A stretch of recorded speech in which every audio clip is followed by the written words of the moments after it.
हाय प्यारे बच्चों, कैसे हैं आप। आशा करते हैं कि मस्त होंगे, स्वस्थ होंगे और पढ़ रहे होंगे।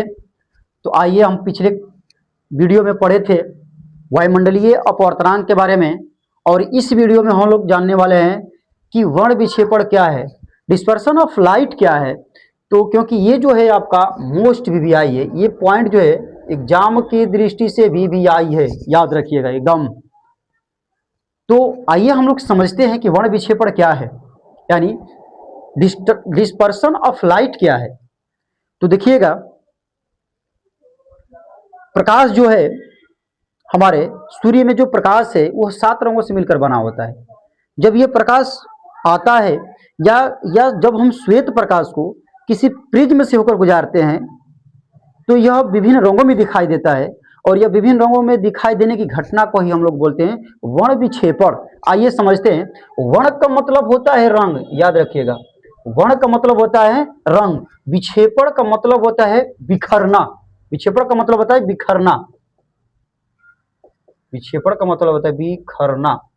बिखरना कहे तो अलग अलग, बिखरना कहे तो अलग अलग, यानी रंगों का अलग अलग रूप में बिछड़ना ही, अलग अलग रूप में बिखरना ही हमारा क्या कहलाता है, वर्ण विक्षेपण कहलाता है। तो सबसे बड़ी बात है कि कोई तो अलग करने वाला होना चाहिए ना।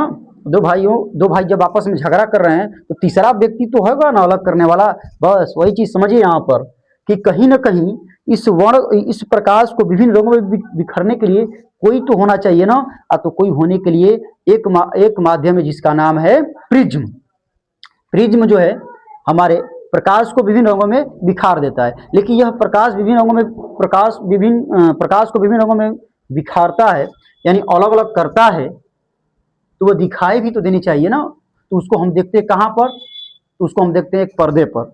एक पर्दा क्या है, तो उसे ही हम लोग बोलते हैं स्पेक्ट्रम। स्पेक्ट्रम पर यह दिखाई देता है, जिसे हम लोग बोलते हैं वर्ण विक्षेपण। ठीक है, यानी जब श्वेत प्रकाश को किसी प्रिज्म से होकर गुजारा जाता है तो यह विभिन्न रंगों में दिखाई देती है, उसी को हम लोग बोलते हैं वर्ण विक्षेपण। तो आइए इस चीज को हम लोग समझते हैं कि वर्ण विक्षेपण क्या है। तो उसके पहले हम लोग समझते हैं प्रिज्म को। तो प्रिज्म आप लोग बनाना जानते हैं। ऐसे प्रिज्म को बनाइए, ऐसे प्रिज्म को बनाइएगा इस तरह से, और यहां पर भी आप प्रिज्म को ऐसे बनाइएगा। इस लाइन को ऐसे दर्शा दीजिएगा यहां पर, और ये जो लाइन है आपका अंदर क्यों रहेगा, ये लाइन, इसको इस तरह से लेके चले जाइएगा। ठीक ठीक है, बाहर क्यों रहेगा।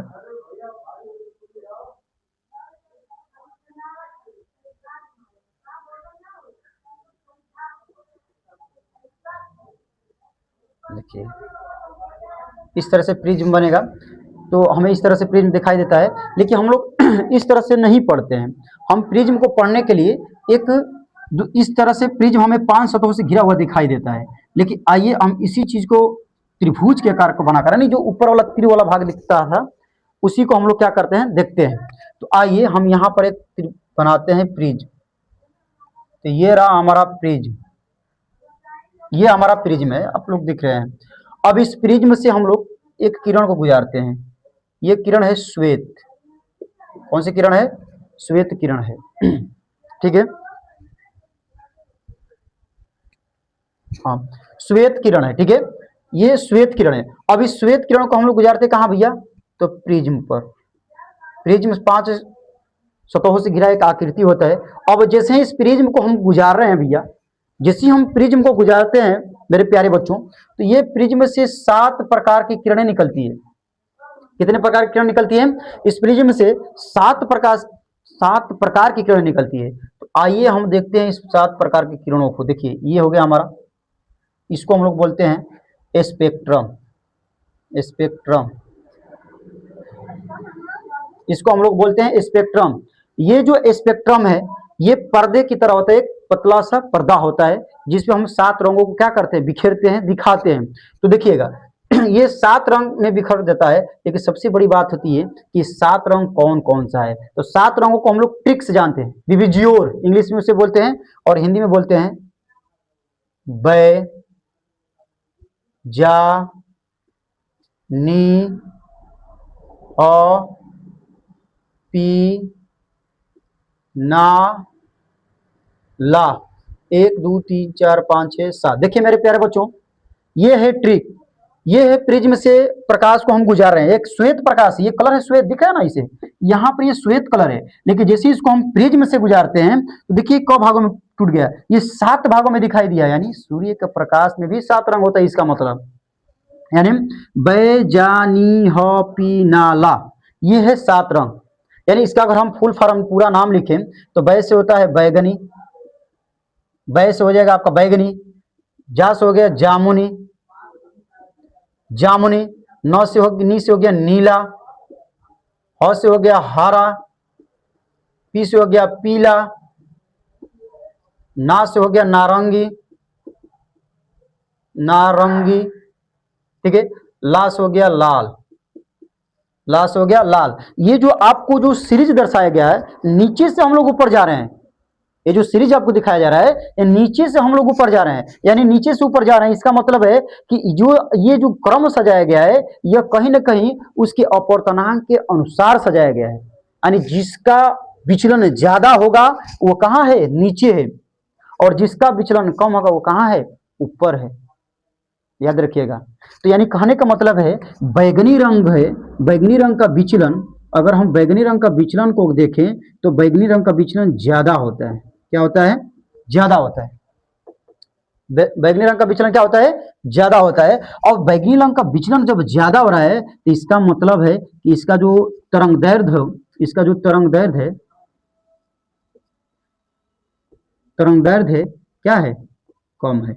इसका तरंग दैर्ध्य क्या है, कम, यानी जिस रंग का तरंग दैर्ध्य कम होगा उसका विचलन ज्यादा होगा।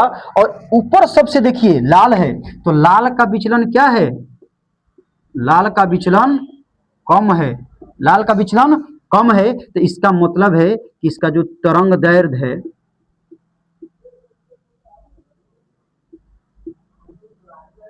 इसका जो तरंग दैर्ध्य है क्या है, ज्यादा है, याद रखिएगा। यानी तरंग दैर्ध्य देखिएगा जैसे ये है, तो ये जो चल रहा है मार्ग बदलते हुए, ये तरंग दैर्ध्य लंबाई होती है, ठीक है। 1 सेकेंड में तय की गई आवृत्तियों की दूरी को हम लोग तरंग दैर्ध्य बोलते हैं, ये तरंग दैर्ध्य जा रहा है, ठीक है। तो कहने का मतलब है कि लाल रंग का विचलन क्या होता है, ज्यादा होता है। लाल रंग का विचलन ज्यादा, सॉरी, लाल रंग का विचलन कम तो तरंग दैर्ध्य ज्यादा, और बैगनी रंग का विचलन ज्यादा तो तरंग दैर्ध्य कम, क्योंकि यह पहले ही क्या हो जाएगी, डिस्ट्रैक्ट हो जाएगी, अपने डिस्पर्सन हो जाएगा, इसका बिखराव हो जाएगा। जब बिखराव हो जाएगा तो ये ज्यादा दूर तक दूरी नहीं तय कर सकेगी, और इसका क्या होगा, इसका विचलन कम होगा, यानी इसका डिस्पर्सन बहुत कम होगा। तो जब बहुत कम होगा, इसकी मार्ग में रुकावट कम होगा, तो इधर धड़ल्ले जाएगा एकदम दूर तरीका से। देखिए जैसे मान लीजिए हमें रेड शर्ट पहने हैं, तो रेड शर्ट बहुत वाइट देगा, लाइट देता है, दूर तक दिखाई देता है, देखना है, क्योंकि इसका विचलन कम हो पाता है, क्योंकि इसका तरंग दैर्ध्य ज्यादा होता है, दूर तक चला जाता है। यही कारण देखिएगा लाल सिग्नल वगैरह जो होता है वहां पर इसका प्रयोग किया जाता है, ठीक है। तो ये है हमारा वर्ण विक्षेपण, तो आप इसका स्क्रीनशॉट ले सकते हैं। चलिए ले लिए। तो एक चीज याद रखें, स्पेक्ट्रम क्या होता है भाई साहब, सबसे बड़ी समस्या ये है। हम लोग जान गए वर्ण विक्षेपण क्या है, कि श्वेत प्रकाश को जो प्रिज्म से होकर गुजारते हैं तो विभिन्न रंगों में दिखाई देता है, तो उसी को हम लोग बोलते हैं वर्ण विक्षेपण। लेकिन सबसे बड़ी चीज ये है कि स्पेक्ट्रम क्या है, स्पेक्ट्रम क्या है एक, तो स्पेक्ट्रम एक पर्दा है जिस पर हम श्वेत प्रकाश जब प्रिज्म से होकर गुजारते हैं तो यह आता है एक पर्दे पर, और ये पर्दा जो है इस श्वेत प्रकाश को 7 रंगों में दिखाई देता है, रंगों में दिखाई देता है, 7 रंगों में दिखाई देता है, और यही 7 रंग प्रिज्म पर दिखाई देता है, सॉरी स्पेक्ट्रम पर दिखाई देता है, और यही स्पेक्ट्रम कहलाता है हमारा, सॉरी यही पर्दा हमारा जो कहलाता है, एक पर्दा पर दिखाई देता है, और यही पर्दा हमारा कहलाता है स्पेक्ट्रम, याद रखिएगा। यानी जिस पर्दे पर हम 7 रंगों में प्रकाश को देखते हैं उस पर्दे को हम लोग बोलते हैं स्पेक्ट्रम। प्रिज्म 5 सतहों से घिरी हुई एक आकृति होती है जो प्रकाश को डिस्पर्सन कर रही है, वर्ण विक्षेपण कर रही है, ठीक है। तो ये आप लिख सकते हैं, स्क्रीनशॉट ले लीजिए, लिख लीजिए, और बढ़िया से नोट्स बनाइए। जो परिभाषाएं हम बोले हैं वीडियो को रोककर उसको अपने कॉपी में लिख लीजिएगा। तो ये रहा वर्ण विक्षेपण, ठीक है। आइए हम अगला चैप्टर पढ़ेंगे, अगला टॉपिक पढ़ने जा रहे हैं वर्ण विक्षेपण, सॉरी उसको क्या बोलते हैं कि प्रकाश का प्रकीर्णन, आइए हम लोग प्रकाश का परिकिरण पढ़ेंगे, ठीक है।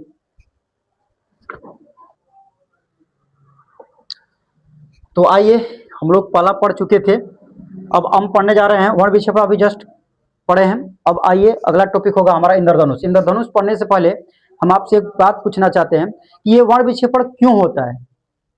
ये वर्ण विक्षेपण जो है हमें क्यों दिखाई दिया, तो याद रखिएगा अलग अलग वर्ण जो है, अलग अलग जो रंग है ना, उसके गति के अनुसार दिखाई दिया। जो सब, क्योंकि सातों रंग का जो है उसकी गति अलग अलग होती है।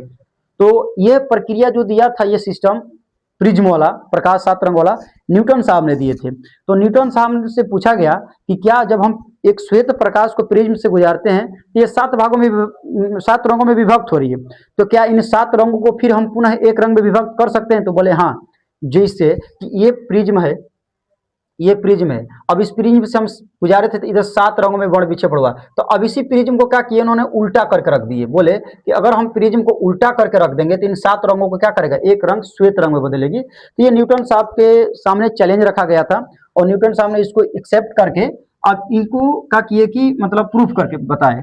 तो आइए हम जानना चाहेंगे आज इंद्रधनुष के बारे में। इंद्रधनुष के बारे में आप लोग जानते होंगे, इंद्रधनुष क्या है, रेनबो इसे इंग्लिश में जानते हैं। तो मेरा नेक्स्ट टॉपिक है इंद्रधनुष।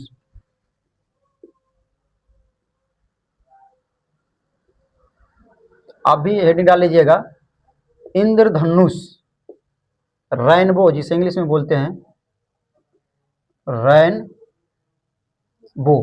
इंद्रधनुष नहीं रेनबो। इंद्रधनुष क्या होता है, तो कभी कभी आप देखे होंगे वर्षा होता है, इंद्रधनुष तो आप लोग देखे होंगे इंद्रधनुष। अगर आप इंद्रधनुष देखे हैं तो कमेंट में जरूर लिखिएगा कि हाँ हम देखे हैं, ठीक है। हाँ एकदम भूलिएगा मत, कमेंट में जरूर लिखिएगा कि हम इंद्रधनुष देखे हैं।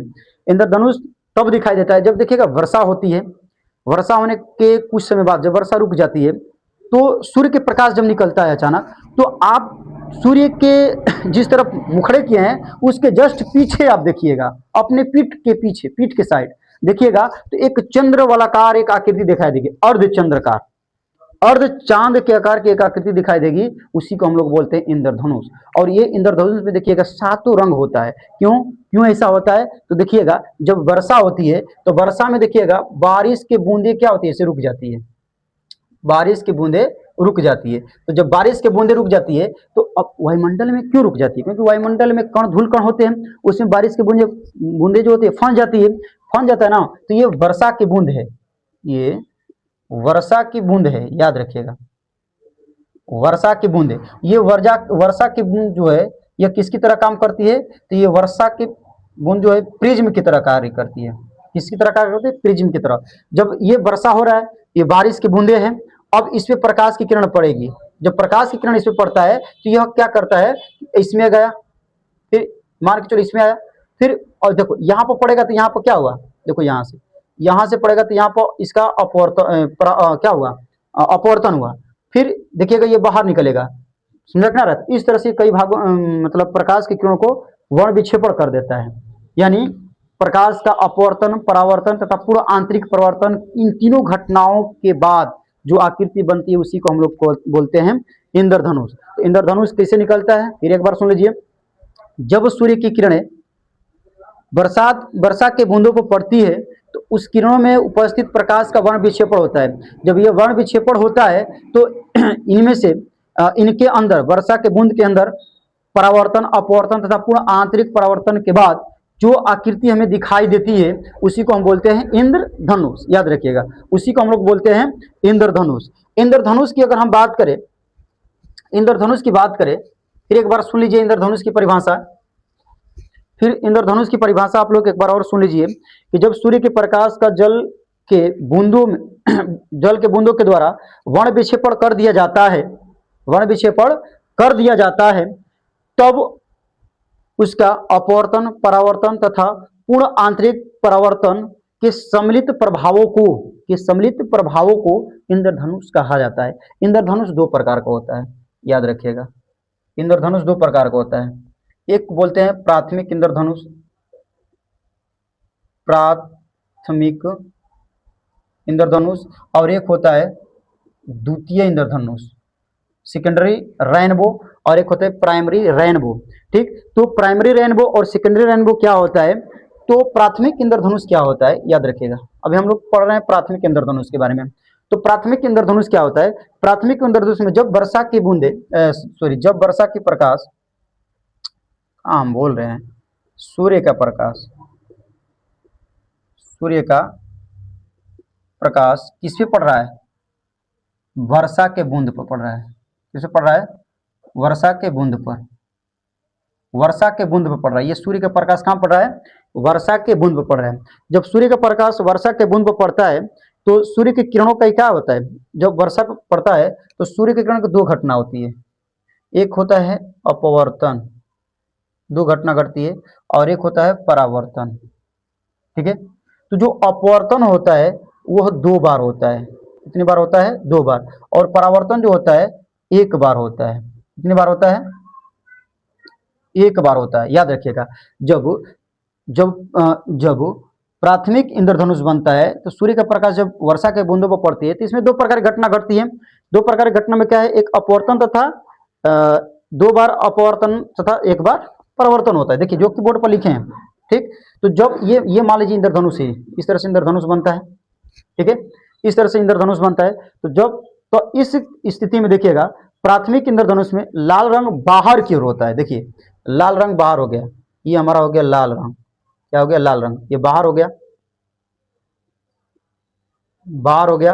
और अंदर की ओर होगा बैगनी रंग। कौन सा रंग होगा? बैगनी होगा।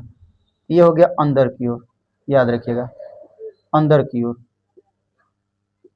इधर हो गया अंदर की ओर। तो प्राथमिक इंद्रधनुष में क्या होता है कि जब सूर्य के प्रकाश किरणें वर्षा के बूंदों पर पड़ती है तो 2 बार अपवर्तन और 1 बार परावर्तन होता है। तो इस प्रकार की घटना को हम लोग बोलते हैं प्राथमिक इंद्रधनुष। प्राथमिक इंद्रधनुष में बाहर की ओर होता है आपका लाल रंग और अंदर की ओर होता है आपका बैगनी रंग। ठीक, अंदर की ओर होता है आपका बैगनी रंग। अब आइए हम लोग जानेंगे द्वितीय इंद्रधनुष। इधर दिख रहा है आपको द्वितीय इंद्रधनुष में। द्वितीय इंद्रधनुष में देखिए क्या होता है कि इसमें जब सूर्य की किरण, जब सूर्य की किरण कहां पर पड़ रही है भैया? तो वर्षा की बूंदों पर पड़ रही है। वर्षा की बूंदों पर पड़ रही है। तो देखिए जब सूर्य की किरणें वर्षा की बूंदों पर पड़ती है तो इसमें भी 2 प्रकार की घटना घटेगी। दिख रहा है इधर? इसमें भी 2 प्रकार की घटना घटती है। एक घटेगा अपवर्तन, अपवर्तन, और एक घटेगा परावर्तन। परावर्तन, अपवर्तन में क्या? अपवर्तन और परावर्तन दोनों भी क्या होगा? 2 बार ये भी होगा और 2 बार ये भी होगा। अपवर्तन भी 2 बार होगा और परावर्तन भी 2 बार होगा। याद रखिए, ये भी 2 बार होगा और ये भी 2 बार होगा। तो इस प्रकार की घटना को द्वितीय इंद्रधनुष कहते हैं। यानी जब सूर्य की किरणें वर्षा की बूंदों पर पड़ती है तो उसका 2 बार अपवर्तन और 2 बार परावर्तन होता है। तो इस प्रकार की जो आकृति बनती है उसी को हम लोग बोलते हैं द्वितीय इंद्रधनुष। अब इस कंडीशन में क्या होगा? इसका उल्टा होगा। देखिए इधर बना, अंदर की ओर बैगनी बन रहा है ना। अब इस कंडीशन में क्या होगा? उल्टा होगा। देखिए जैसे मान लीजिए कि ये इंद्रधनुष बन गया, ये इंद्रधनुष हो गया, ये इंद्रधनुष हो गया। ठीक है, छोटा सा बना है, बाहर हो जाएगा बैगनी। क्या होगा? बैगनी। और ये अंदर है, अंदर हो गया आपका लाल। क्या हो गया? अंदर की ओर लाल रंग। बाहर की ओर हो जाएगा बैगनी रंग और अंदर की ओर हो जाएगा लाल रंग। तो इस क्रम को हम लोग बोलते हैं द्वितीय इंद्रधनुष। क्या बोलते हैं? द्वितीय इंद्रधनुष। ठीक है, एक बात नोट करने वाली बात है भैया, नोट करने वाली बात है कि जो द्वितीय इंद्रधनुष है प्राथमिक इंद्रधनुष की अपेक्षा कुछ धुंधला दिखाई देती है। याद रखिएगा, जो द्वितीय इंद्रधनुष है, तो द्वितीय इंद्रधनुष जो है, जो द्वितीय इंद्रधनुष जो है, धनुष कॉमा प्राथमिक, प्राथमिक आप नोट करके लिख लीजिएगा, इंद्र धनुष की अपेक्षा धुंधली दिखाई देती है। धुंधली दिखाई देती है। याद रखिए, धुंधली दिखाई देती है। तो ये था रेनबो इंद्रधनुष के बारे में। इंद्रधनुष के बारे में हम लोग जान गए इंद्रधनुष क्या है, कितने प्रकार का होता है, ठीक, कौन कौन होता है और इसमें क्या होता है। आप इसको भी ऐसे कर सकते हैं, कोई दिक्कत नहीं, बना सकते हैं इंद्रधनुष। बाहर देखो, प्राथमिक इंद्रधनुष में बाहर लाल है, अंदर बैगनी है। और द्वितीय इंद्रधनुष में क्या है कि बाहर बैगनी है अंदर लाल है, उल्टा हो जा रहा है। तो आप स्क्रीनशॉट ले लीजिए और देखिए, हाँ स्क्रीनशॉट ले लीजिए, ठीक है, आप ले लिए हैं। और ये भी चीज नोट करके लिखिएगा, द्वितीय इंद्रधनुष प्राथमिक इंद्रधनुष की अपेक्षा धुंधली दिखाई देती है। तो आइए हम अगले इस चैप्टर का अंतिम टॉपिक है जिसका नाम है प्रकाश का प्रकीर्ण, स्कैटरिंग ऑफ लाइट। क्या है, इस चीज को हम लिख दिए ताकि परिभाषा आपको समझाने में हमें आसान हो जाए। कह रहा है कि जब किसी संचरण माध्यम में प्रकाश की किरण गति करती है, ठीक है, यानी जब किसी संचरण माध्यम में प्रकाश की किरण गति करती है तो उसमें उपस्थित, किसमें, उस माध्यम में कण उपस्थित होते हैं, ठीक, छोटे छोटे धूल कण होते हैं, कणों से टकराकर, उन कणों से टकराकर विभिन्न दिशाओं में फैलती है या छितराती है, तो इस प्रकार की घटना को प्रकाश का प्रकीर्ण कहते हैं। जैसे देखिए, ये कोई कण है, ये कोई कण है, अब इससे जो है प्रकाश की किरण इससे आ रही है,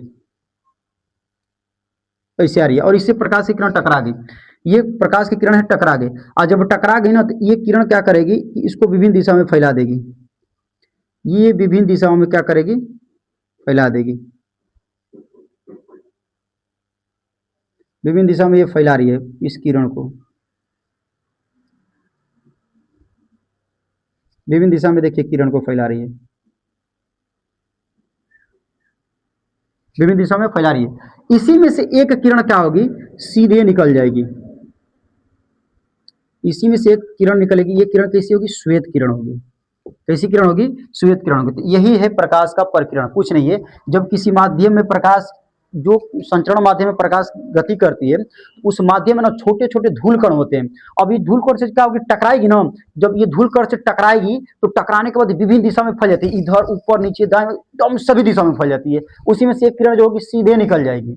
इस प्रकार की जो घटना घट रही है ना, इसी घटना को हम लोग बोलते हैं प्रकाश का प्रकीर्ण। अब ये सबसे बड़ी बात है नोट करने वाली, इसमें आप लोग नोट नंबर 1 लिखिएगा कि ये जो प्रकीर्ण है, ये जो प्रकीर्ण है तरंग दैर्ध्य पर निर्भर करता है, तरंग दैर्ध्य पर निर्भर करता है, तरंग दैर्ध्य पर निर्भर करता है, निर्भर करता है, ठीक है। और जो किसी प्रकाश का तरंग दैर्ध्य के लिए ना, उसका किसी प्रकाश का प्रकीर्णन के लिए वह अपने तरंग दैर्ध्य का चतुर्घात के व्युत्क्रमानुपाती होती है, याद रखना। तो नोट नंबर आप नोट नंबर नेक्स्ट लिख सकते हैं यहाँ पर हम नोट नंबर 2 लिख सकते हैं, नोट नंबर 2 लिख सकते हैं क्या, कि प्रकीर्णन की मात्रा बराबर, प्रकीर्णन की मात्रा बराबर लिख सकते हैं, मात्रा बराबर नीचे लिख सकते हैं कि, या यहाँ पर भी लिख सकते हैं 1/4 1/4 लेमडा के घात 4, ये हमारा, ये प्रकाश के प्रकीर्णन के लिए तरंग दैर्ध्य का घात होता है, तरंग दैर्ध्य के लिए पृथ्वी उसका क्या होता है, घात होता है। यानी प्रकीर्णन की मात्रा बराबर व्युत्क्रमानुपाती 1/λ4 होता है। एक और नोट नंबर 3 लिखिएगा, नोट नंबर 3 लिखिएगा, ये 2 है, नोट नंबर 3 लिखिएगा कि जिस रंग का नोट नंबर 3 लिखिएगा कि जो लाल रंग है, जो लाल रंग का प्रकीर्णन और अपवर्तनांक क्या होता है, प्रकीर्णन और अपवर्तनांक क्या होता है, कम होता है। और नोट नंबर 4 में लिखिएगा बैगनी का, या चाहे सॉरी नीला का प्रकीर्णन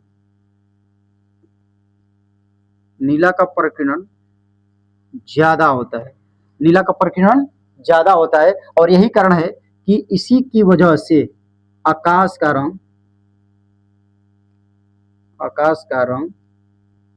नीला दिखाई देता है, याद रखिएगा। आकाश का रंग नीला किसके द्वारा दिखाई देता है, तो प्रकाश के प्रकीर्णन के कारण, और प्रकीर्णन किसका ज्यादा है, नीला रंग का, इसलिए आकाश का रंग नीला दिखाई देता है। और लाल रंग का प्रकीर्णन बहुत कम होता है, और यही कारण कि बहुत दूर तक जाता है।